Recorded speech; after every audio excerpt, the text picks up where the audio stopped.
everyone, how's it going? It's that nerd Ryan here. You know what? We're doing a fourth wall break because it's a Deadpool review.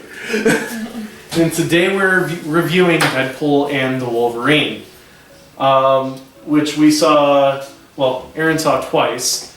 I've seen once, and hopefully a second time, third time for you very soon. But I mean, that answers the question of if the movie is good right there. Yes, it is. If somebody wants to see it 2 days in a row, of course it's a good movie. She also caught a lot more stuff than I have that we'll talk about.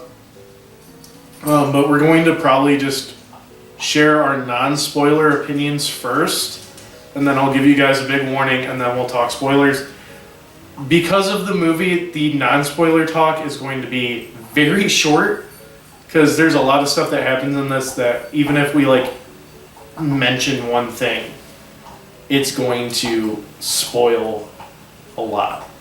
But personally, I really enjoyed it. I thought it was very hilarious. Honestly, it will probably win Movie of the Year for me this year. It has bumped to fourth favorite movie slot already. I could debate about maybe switching it with the Batman and making it number 3. But yeah, it's probably it's definitely in my top 5. I just don't know if it's 4 or 3 right now. I need to see it a couple more times. Hugh Jackman, Ryan Reynolds, perfect. All the actors in the movie were perfect. I'm not going to go in detail on who that is yet, but I will say everybody that was in this movie obviously loved what they were doing. What did you think without spoiling anything?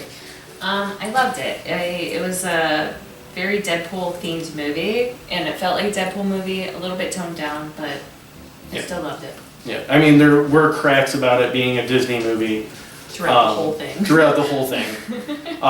And stuff like that. And yeah, I do agree it was toned down compared to Deadpool 1 and 2, but it wasn't extremely noticeably turned down. They would drop an F-bomb any chance that they got. There was some descriptions of things that were okay. And yeah, I mean, it definitely was a culmination of not just Deadpool, not just Logan, not just the X-Men, but just everything pre-Marvel, or pre-MCU Marvel, and that's what I really loved about it. So I'm going to give the movie a 10 out of 10. Obviously, fourth favorite movie. What do you give it? I'll give it a 9 out of 10 for the reason I told you already. Yeah, which we'll go into. Which we'll go into. Yeah. So I'm going to count down 10 seconds. If you haven't seen the movie yet, I actually demand you to end the video and go and see the movie. Usually I recommend, but no, this is a movie that you don't want to get spoiled. Because, I mean, okay. 10, 9, 8, 7, 6, 5, 4, 3, 2, 1. There are cameos in this movie that the instant they show up on screen, you will literally scream. That is all I was holding back saying. I mean, I know that you said that you haven't seen the X-Men movies. Probably haven't seen Blade. No. Or, yes, Wesley Snipes is in this movie as Blade. Sorry, there's a fly right there. But yeah, Wesley Snipes, Jennifer Gardner as Elektra. They did spoil in the trailer that Laura from Logan is back. But yeah, and there's just so many big cameos. There's so many small time cameos too. I mean, Ray Park is Toad, which was in the trailer too. But yeah, my only complaint with the cameos was, which I told you this, Sabretooth not being Lee Stryver, because I know that was everybody's favorite Sabretooth. It would have been cooler, even since it was literally just one of those samurai fights of rushing at each other and the anime fights, and then one falls. Yeah. Still would have been cool to have it be Lee Stryver. So Deadpool basically is welcomed into the MCU by the TVA while his timeline's about to be destroyed because of the movie Logan. Wolverine died, the universe is going to end. So Deadpool goes across the multiverse to try to get a Logan to keep in his timeline. We see a bunch of comic book references. We also see Henry Cavill as Wolverine for a second. Which, what do you think of that scene of Greg and the other Logan? Cavalry, as it's been on the interwebs today. Really? Yeah. I didn't even know that. It was funny. Yeah. Yeah, like literally, like the whole interaction with each of them. I think the Jesus Wolverine was funny too. God, yeah. He's just like strapped up and everything. But We're just going in different directions here. Literally.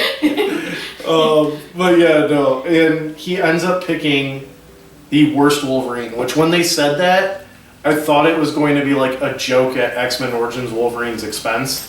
But this is a completely brand new Wolverine. Mostly, obviously, because it's still Hugh Jackman, still playing it the same way. But he basically let down his entire multiverse, or his entire universe, and is trying to make up for it, which Deadpool tells him that they're going to fix his universe. Also, I glanced over the fact that he goes to the Logan universe to bring Logan back to life and finds a skeleton, and this is the whole opening scene, is him beating the shit out of everybody with Logan's skeleton while Bye Bye Bye is playing by NSYNC. And it's probably one of my favorite parts in the movie because it's just so Deadpool. You did have a complaint about that, though. I think that's also his universe. That's the Logan that's in his universe. Yeah, but no, the complaint was that the titles cards. Yes, because in every single Deadpool, it makes a joke about the writers and producers or whoever's working on the movie, but it was actual names this time. Yeah, which like at first that didn't bother me, but I was kind of sitting there. I was like, I was waiting for it. Yeah, it was something that was like funny, and they did start it the way that here's our dog pool. And our other, come on, Bella. Our other dog pool. You might not get to see them, but they're under us. But yeah, with that, speaking of dog pool, Deadpool meets different variants of himself, including Nice Pool, who's like Chad Deadpool, that's nice, and Dog Pool, which is Nice Pool's dog that won't stop licking, which Awa won't do. That's Bella's job, but she's like 60 something pounds. But yeah, so it kind of turns into like a road trip sort of thing. They meet up with the other biggest cameo in this, by the way, when they first get sent to the Void, which is Chris Evans as the Human Torch, which I didn't say in any prior video, but I did say on the way there. Yeah. I go, watch Chris Evans show up. They treat it like Infinity War, and they reveal that it's Johnny Storm, and Deadpool was all hyped that it was Captain America. Completely right on that. And then they kill him off pretty quick because he was just talking shit about the main villain, and Deadpool tattled. And it's probably the most brutal death in the whole movie, too. And like the joke after it, Chris Evans was killing our budget. Come on, it was a good one. That also, I talked about it last week with the Robert Downey Jr. thing. I do feel like that was also to help set up Robert Downey Jr. coming back because they knew what they were doing. But yeah, so they go to get out of the Void. They fight the villain, which is Professor X's twin sister, Cassandra Nova. And as they get out, the TVA is still going to try to spaghettify their universe, and Cassandra decides that she wants to do it. So Deadpool and Wolverine try to make a sacrifice, but they also have to fight the Deadpool Corps, which is like 100 Deadpools. Kind of led by Lady Deadpool, I guess is the best way to say it. Who is played by Blake Lively. Nice Pool is a pacifist, so Deadpool just grabs him, uses him as a human shield. And this is my actual favorite scene. Yeah. He uses him as a human shield and goes, when do you start to regenerate? He's like, what do you mean? So he's like, okay, there's a donut shop right there, which you pointed out something, which we'll say in a second. It's like, there's a donut cart. They're basically hospitals. They have, and literally Logan's like, no they aren't. He goes, they literally sell triages there. I'll get you there. Continues to use him as a human shield. Gets halfway there, stops because he's tired, because Nice Pool's dead weight.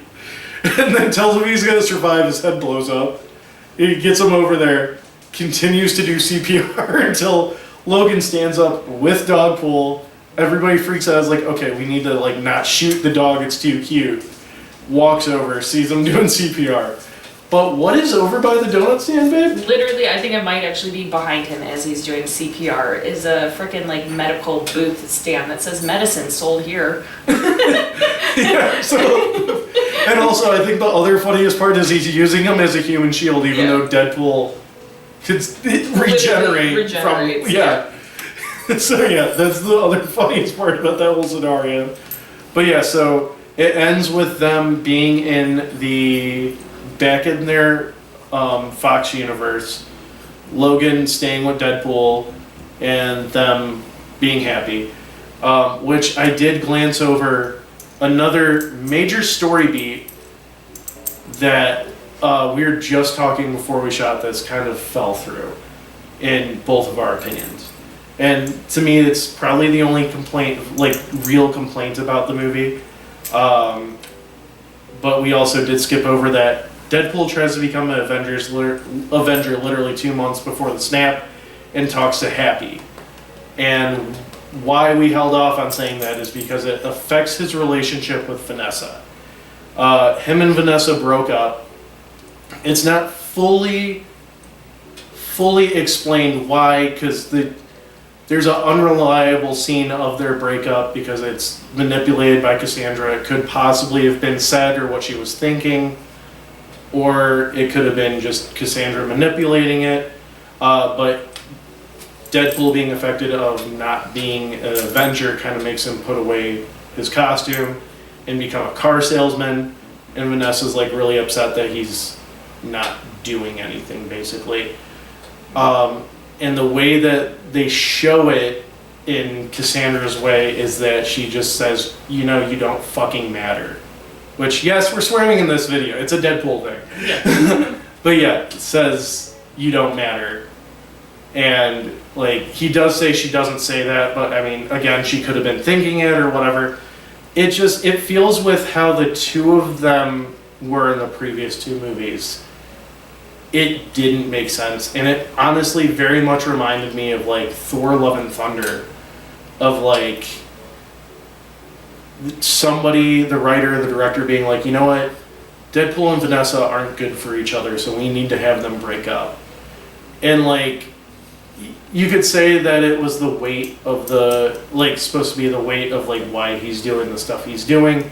But there's the other reason of, like, he's trying to save her and everybody else from them ceasing to exist. That's, like, he's not doing any of this for, like, even if they're still together, he's not doing it just for her. He's doing it for everybody. Mm-hmm. And, like, I felt like the breakup was very unnecessary. And you were kind of saying the same thing of, like... It just didn't seem like it went with the whole storyline of Vanessa and Deadpool. Yeah. Because, like... It's kind of like how I feel about Toy Story 4. It's like, not for their characters, it didn't really make sense. It was kind of like a weird throwaway here. Yeah. And, like I was saying, like, with Love and Thunder, it was... I know Taika Waititi wrote it as... Thor and Jane were never good for each other, so their breakup's awkward and stuff like that. And I feel like they kind of did the same thing here of, like, somebody just thought in the writer's room, you know, Vanessa and Deadpool aren't good for each other, so let's break them up. Okay, why? Because, like, they kind of do mesh well. Because reasons. And that's, like, kind of how it felt. And, like, I was kind of disappointed that, like, they also really glanced over it too. Yeah, there's like it was a no explanation, no plot. Yeah, and it was like a main point for like a second, and then they kind of dropped it. Like he never even mentioned like, he tells Logan that they broke up, and it is kind of played as a joke and at a very like important part where like tensions are high, and Logan even goes, "You're pathetic, you can't even handle a relationship with a stripper." And, like, they lose it and they start fighting.